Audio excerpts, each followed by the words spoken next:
You are listening to Eat Meat Sparingly, a Word of Wisdom podcast. I am your host, Allie Essig.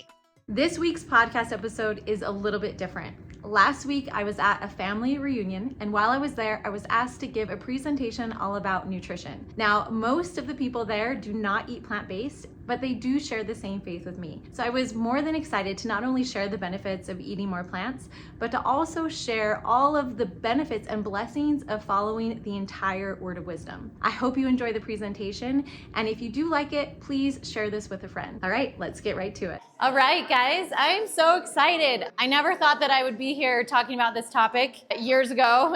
This was never even on my mind. But I want to give you a little bit of a story, a little bit of a history, I guess a little bit of a history of my family and a little bit of a story as to what brought me here to talk about this. My great-great-grandma is named Rosalie, and it's who we named Emmeline. Her middle name is after that. And when my great-grandma, when she was just 46 years old, her husband passed away. And this is all on my mother's line. And then my grandma, her husband, also passed away when she was just 62. And at the time we were told it was a heart attack. And then the worst day of my life was on March 30th, 2012, when I got a phone call to let me know that my dad had passed away. And he had a heart attack, and there was no warning heart attack. It was just a one and done, and he was gone. And I really wish I could have had a warning. I wish I could have had more time with him. But he was just 55 years old. And so then when, on October 1st, 2019, I got a similar phone call, when my husband was in the hospital and we weren't sure what was going on. And I ran into the ER, and I remember being so confused as to why, what was happening. They said something was going on with his vision, and they had sent him to the ER. And so I raced there, and I remember opening the door to the ER, scanning the room, looking for Lincoln, and I saw him slumped over in a wheelchair. And he looked like he'd aged 50 years overnight. There was something messed up with his eye, and in my heart instantly I was like, whoa, it looks like he's having a stroke. And what my heart knew instantly, it took us hours in the ER to figure out that same thing. And in the time when you're going through something difficult, you're trying to make sense of the pieces and put the pieces together and what you need to do and what the answers are and why. Was it because of genetic history? Did my husband have a hole in his heart? What was going on? And I remember calling my mom on the drive home and being reminded of that same phone call when she called me about my dad's heart attack, and being thankful that Lincoln was still alive, but also not knowing what our future was gonna look like, wondering, is he gonna be able to work? Is he gonna be able to drive? What is this gonna look like? And feeling comforted from the Spirit that things would be okay. But because of the history of my family, I began looking at health a little bit differently. And I'm not the only one that this has happened to. Heart disease is actually the #1 killer in America. It's the #1 cause of death. And then cancer is next. 1 of 3 deaths under the age of 65 are because of heart disease. 1 person dies every 36 seconds. Lifestyle and dietary factors play a huge role. And I think that's what my biggest takeaway from this is, that there's so many foods that are linked to your risk of heart disease. There's so many things that are in our power. This is not something that is just put on us, that we actually have control if we choose to take control. And as always, fruits and vegetables are the way. As we know, we've heard this a million times over and over again, eat 5 fruits and vegetables a day. So after Lincoln's stroke, I wanted to find the truth. I felt like Joseph Smith. I don't know, but in the nutrition field. It's like, what do we eat? I don't know. What's right, what's wrong? Who's the right way to follow? I'm so confused. There's so many people saying so many different things when it comes to nutrition. And I also found this truth to be true because we had just had our twin babies, and we were both trying to lose weight from the twin baby weight. And I thought that just losing weight, you were going to be healthier. I thought that just weight loss would make it so that something like this wouldn't happen. But weight loss doesn't necessarily equal happiness, #1. And also, it doesn't mean that you're necessarily going to become healthier, because the way you're losing weight can also put you at a higher risk of other things. And so I learned at the time that a successful diet, it needs to be a lifestyle change. It can't be a temporary diet. I didn't care at that point. When my husband was really struggling seeing, and we had all these kids at home, we're trying to figure this out and trying to learn. It's like, I don't care sorry. I don't care how much he weighs. I don't care how big or small he is. I just want him around. And my dad, all the time, I think, I don't care that he had a big belly. I don't care. I just love who he is, you know? And so I looked at health from that lens of I just want him to be here. I don't want to lose him like my mom lost her husband, like my grandma lost her husband, like my great-grandma lost her husband. And so I knew that if we were going to do something when it comes to eating and food and reducing our risk of heart disease, that it needed to be sustainable. This was not a temporary diet. This was not something that we were going to do just to lose weight quick. And we needed to be able to do it for the rest of our life. It needed to be not just a short term, this is great for the short term, it needed to be long term. And what's the difference in the research when you look at long term studies, not just short term? And I found this concept about blue zone. And I wanted to know who in the world, in the whole entire world, who lives the longest? What are the pockets? What are these areas of people who live the longest? And Dan Buhner, he wrote the book called The Blue Zones. He had that same question. He actually took a blue pen and he started circling, okay, the areas in the world that have the most centenarians. Centenarians are people who live to be 100 years old and older. And he found something interesting, that there are a group of individuals, they all have similar life patterns. They follow similar ways of eating. They have close-knit societies. And there's one in the United States. It's Loma Linda, California. Loma Linda, California is like how we view Salt Lake City, Utah for the members of Church of Jesus Christ Latter-day Saints. Loma Linda, California is like the headquarters of the Seventh-day Adventists. Seventh-day Adventists are very similar to members of our faith. They don't drink alcohol, they don't smoke, they don't drink coffee. But there's one thing that makes them different. Besides that, they also have a close-knit community. They are really good at practicing their religion. There's one thing that's different, and that is that they eat meat sparingly or not at all. And I found that you don't have to be perfect. You don't have to live a completely perfect diet, or it doesn't have to be every single meal. There's no stress, like the stress of it can really impact more than being perfect, right? So it's all about progress over perfection. I found that those who live longer lives really don't just survive off of supplements. It's all about eating whole foods. The whole foods come first. I found that those in the blue zones living longer lives, that they were eating in a way that was preventing disease, right? That it's not just about eating enough protein or calories in versus calories out. They're eating lots of plants. When I think about that, the song that we grow up when it comes to building your house upon the rock or upon the sand, I think every single principle, there's financial principles, right? That kind of have universal laws. There's spiritual principles with universal laws, and there's also nutritional principles with universal laws. And building your house upon the sand versus the rock in nutrition is really the foundation of plants. That if we eat more whole plant foods, it's a great foundation to start off. And again, most importantly, healthy diets should help reverse disease. So after Lincoln's stroke, I wanted to know, what are the studies that show that you can actually reverse heart disease? We were in DC, so a lot of you guys didn't see this struggle, but the day-to-day, Lincoln's vision, it took months and months to come back. We were praying, thinking that it would just come back overnight, but it didn't. And so I wanted to know, how do you reverse? How do you heal? Not just prevent, how do you heal? And there's only been a few studies, Dr. Ornish and Dr. Esselstyn, but Dr. Ornish, it's amazing actually. He puts individuals on a plant-forward diet, not even perfect, you don't have to be perfect, but eating more plant foods. He's been able to reverse cancer. He's been able to reverse heart disease. And most importantly, this last summer, there was another research study that came out where he was able to reverse Alzheimer's disease. It's the same thing, that as we prioritize plants, that it will help to reverse disease, because fiber is the key. Fiber is the key to nutrition. It's our gut microbiome's favorite food. When we eat fiber, we have millions and trillions of gut bacteria that produce what's called short-chain fatty acids. And short-chain fatty acids go throughout your whole entire body, and they help reverse disease. They help reduce your risk of heart disease, reduce your risk of cancer, all of these things. But it's fiber. Fiber really is the key. It's just not sexy, right? It's just not as sexy as other things. And that nutrition affects more than just weight and disease. I began to see the bigger picture, that if we as a planet, as individuals, even understanding animals and the terrible lives that we're living because of how we're consuming them currently, that if we are to choose a diet that supports God's laws, that it's going to help the planet, right? It's going to help other animals as well. And what's a healthy diet for our body, right, should also be for the planet. So when we left the hospital, we were given instructions. In order to follow a heart-healthy diet, because Lincoln had one stroke, he's likely to has a higher risk of having another stroke in the future. And knowing that Grandpa Smoot also has strokes, I was like, okay, Mama Bear's coming out. I do not want to lose my husband like I lost my dad, and like my grandma lost her husband. And so if this is what we're supposed to follow, this is what I'll follow. But it looked like Chinese to me. Like, what the heck is this? Where are trans fats? Where are they found? What are saturated fats? What's cholesterol?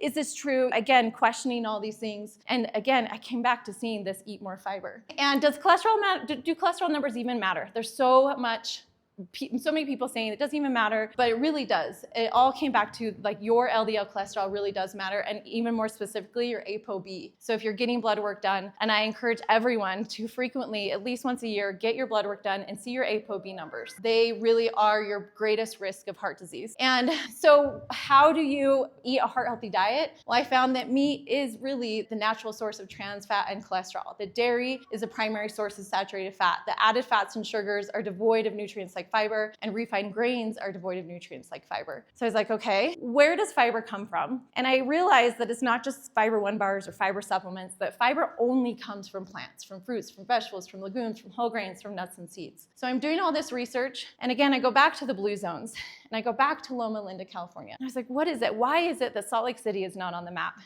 of these blue zones, or even Provo, Utah, I guess? Why is it Loma Linda, California? And that's when I went to the temple and really wanted to pray, because I felt like Joseph Smith. There's so many conflicting pieces of advice when it comes to health and nutrition. Where's the truth? And I was told that I needed to follow the word of wisdom, but completely. In the word of wisdom, in Dr. Holmes 89, 12 through 13, it says, yea, flesh also of beasts, and the fowls of the air, I, the Lord, have ordained for the use of man with thanksgiving. Nevertheless, they are to be used sparingly. And it's pleasing unto me that they should not be used only in times of winter or cold or famine. There's a lot of drama over that comma, but then again, he goes 2 more times and he explains 2 more times, 3 times in the word of wisdom, talks about animal products 3 times. And he really emphasizes the use sparingly. And my favorite line is, and it is pleasing unto me. And I thought, I do so much in my life to please the Lord, but that's something that I can do 3 times a day, He's never going to tell us directly, you need to eat this way, you need to not eat this way, but he does tell us what is pleasing unto him. And I found something fascinating. Do you guys know what a chiasmus is? So if you look at a chiasmus, it's kind of like an X, where the beginning of the scripture is similar to the end, and then the middle is similar to like the almost end middle section. But right there in the center is usually where the most important part is. The chiasmus are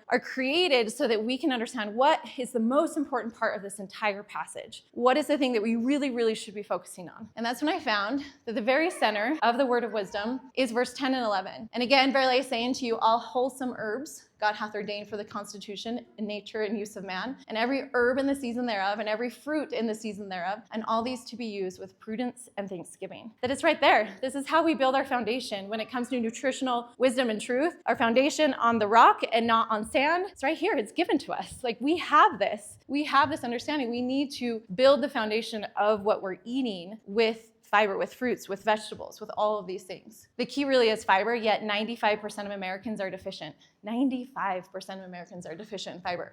And I found research that for every 10 grams that you increase your daily fiber intake, it can decrease your risk of dying early of all causes by 10%. That means if you're currently getting 10 grams of fiber right now and you increase it not just by 10 more to 20, but maybe even getting up to 30, you can decrease your risk of dying from all causes by 20%.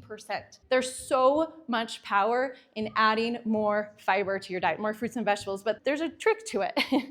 You have to warm it up. It's just if, Adam told us that in order to look like me, you got to work out like me. So we all go to the gym and we all work out exactly like Adam. All of us are going to be super sore the next day, right? Because it took him time to build up that strength. Same thing with your gut microbiome. It takes time to build up that strength. You can't just go overnight and just push yourself and eat a ton of fiber right away. It starts by just adding a little bit over time. And I found the center to the truth of everything is in order for us to be happy in our bodies, in order for our bodies to be happy, we have to keep Mr. T happy, right? Does anyone know who Mr. T is? Close, but can anyone guess what Mr. T is? In order to just naturally be able to lose weight, reduce inflammation, increase your energy.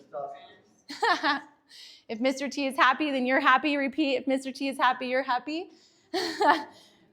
Yes.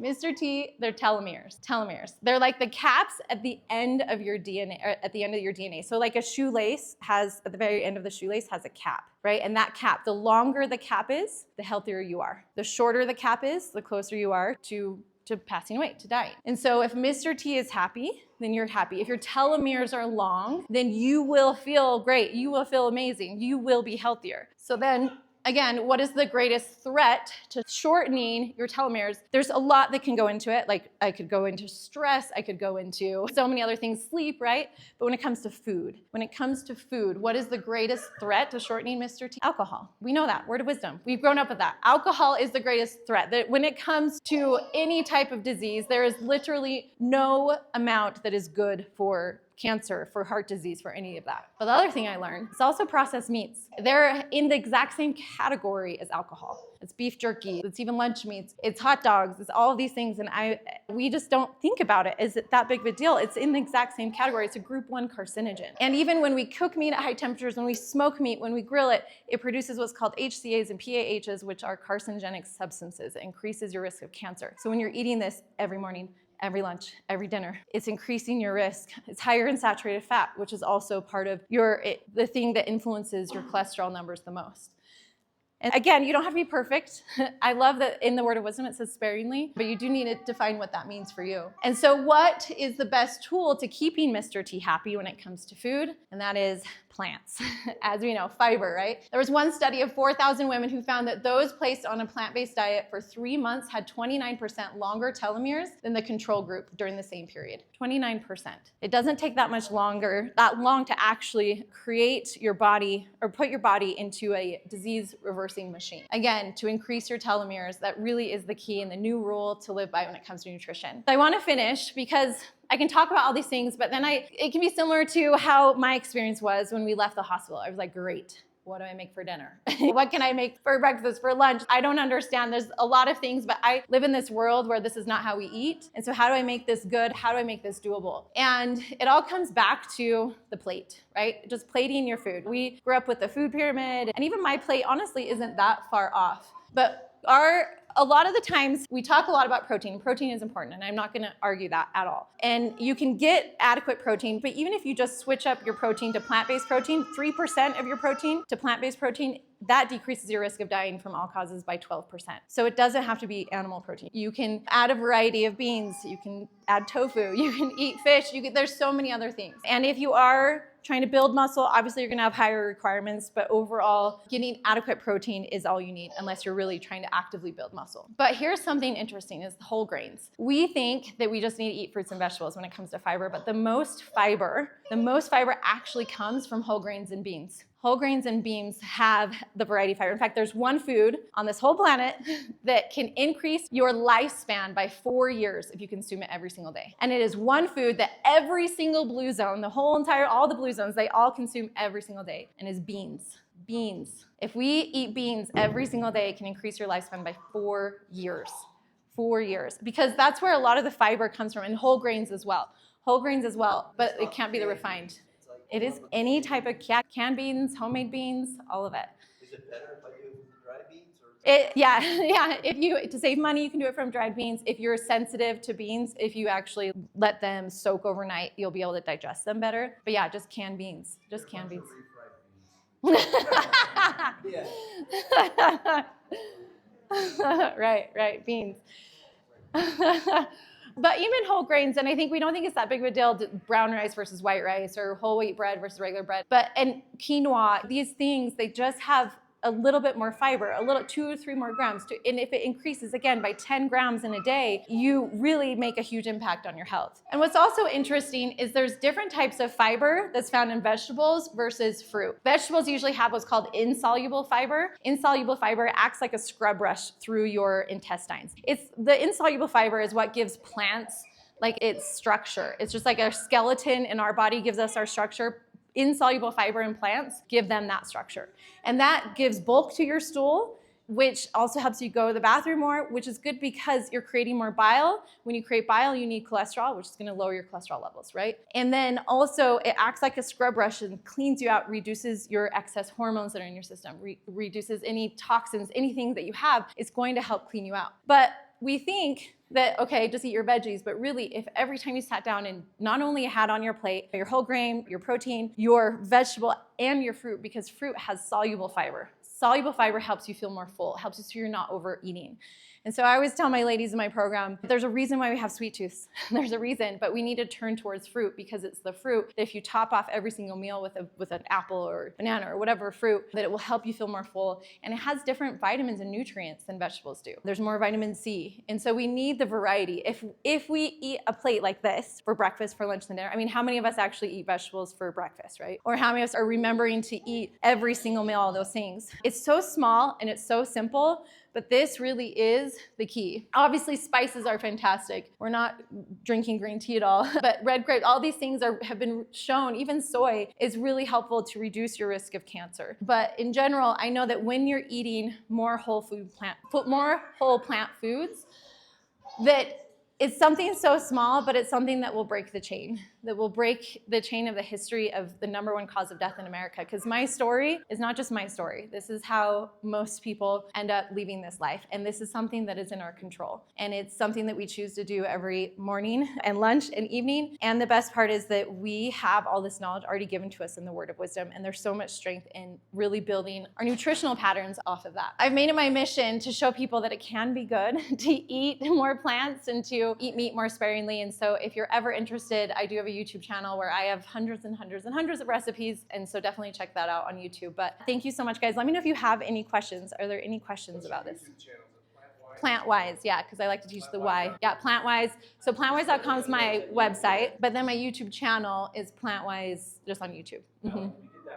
Yeah, you bet. You bet. I'm happy to share it. Yeah, some slices. Yeah. What potatoes on there? Any variety of potatoes? Potatoes are fantastic. Yeah. I don't think a lot of standards or whatever, but it's more about potatoes. So obviously, any type of food, the more color, the more nutrients. So like cabbage, a green cabbage versus purple cabbage is going to have more nutrients because of the color. So a yellow potato will have more nutrients than just like a white potato. But potatoes are the most fascinating foods because on the satiety index, they measured a bunch of foods, had people come in and say, okay, what helps you stay fullest the longest? What helps you feel more satiated? And you would think it would be like meat or cheese, but it was actually potatoes. Potatoes are the highest food on the satiety index.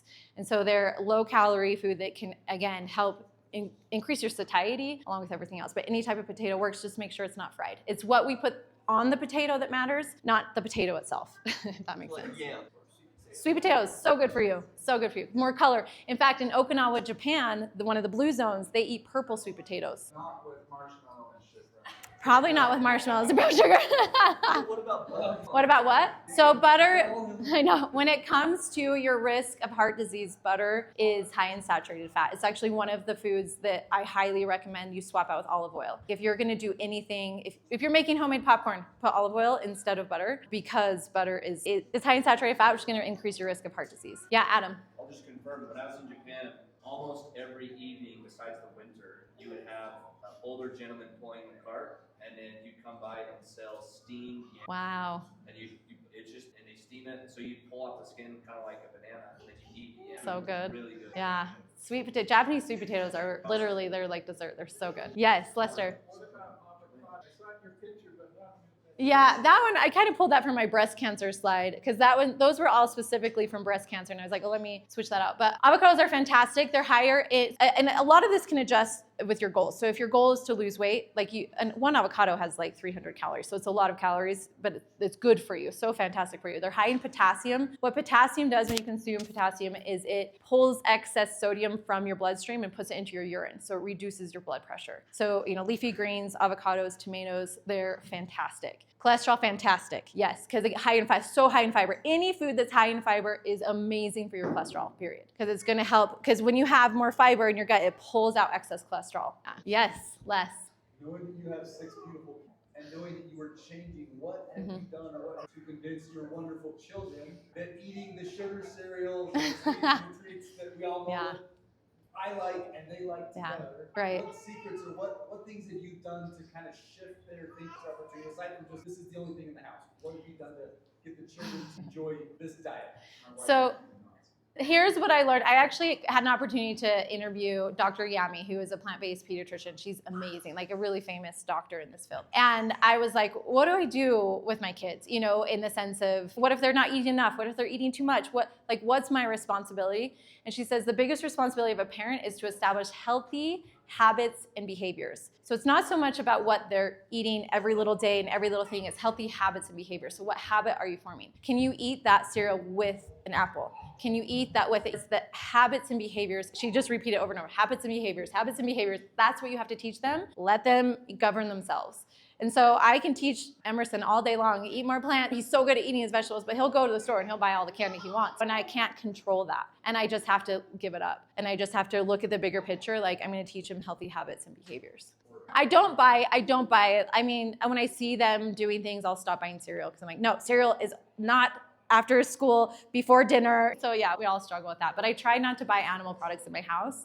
So personally, in our house, I'll have Greek yogurt, I'll have a few things, but I can control it, I control my house. And then when we travel and we go anywhere else, like we can eat whatever, and I don't stress about it. But I know, like, I'm just not gonna buy it in my house. What was the other question? Yeah. Oh, I was just gonna say too, I just try to focus also on getting in good, because Yes. I'll go insane if I worry too much about Yes. every little thing. So if I can get a good smoothie in them, or make them eat an apple with something, or whatever, trying to get 100%. plants in that If you can pair help it. interact the rest. All the time. I'm like, you want to eat ramen noodles? I mean, we'd never have them, but every once in a while.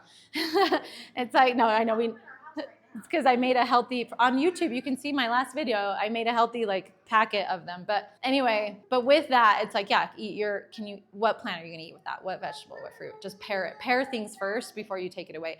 And I think that's why I love the word of wisdom, that at the center of it isn't, you have to take this out and take that. Like he did talk about, obviously, does talk about avoid alcohol and all these other things, but at the center of it is we need to be eating more plants. So how can we just add in before we stress about taking away? What about supplements? Great question. So supplements supplement your diet, which are great. And I'll use protein powder in my oatmeal because oatmeal's so good, but then that way I can get a little bit extra protein from it without having to eat more animal products, and it can be more easily absorbed. But in general, if you are eating a ton of fruits and vegetables, it minimizes a lot of other supplements that you don't necessarily need to be taking vitamin C, right? You don't necessarily need to be taking fiber supplement, but you can always add in. But it's a supplement, it's not the basis. Like you want to make sure that your fiber isn't coming from a fiber supplement, that's coming from plants. That makes sense. Yeah. How do you carbs? Complex. So carbs have a bad rap in the sense of a candy is a carb, right? And a sweet potato is a carb. Totally different. We put them all in one category, and there actually are your body's preferred fuel source is carbohydrates, but complex carbohydrates. The complex carbohydrates that has, like whole wheat, for example, has, if it's not refined, it has the grains or the germ and the vitamins and the fiber. And then we've taken all that good stuff out, and then we're eating things that are so refined that it's terrible for you. In its whole form, and the more whole, the better. So oatmeal, for example. Oatmeal's good. Like you could do instant oatmeal, but less processed, whole rolled oats, less processed, still cut. Even less processed than that is just oat groats. Oat groats, your gut microbiome loves them because they travel all the way down. They don't get absorbed in your small intestine. They actually travel all the way down to the larger intestine, where these gut microbes don't get as much food because everything else is absorbed so quickly. And so that is so good to improve your gut health. Oat groats. It's actually what oatmeal is. Yeah, it's like, if you think of like a wheat kernel, it's like oatmeal actually is oat groat before it's rolled. Rolled oats, they're called rolled oats because they roll it out. Yeah, by a machine. Yeah. Yeah.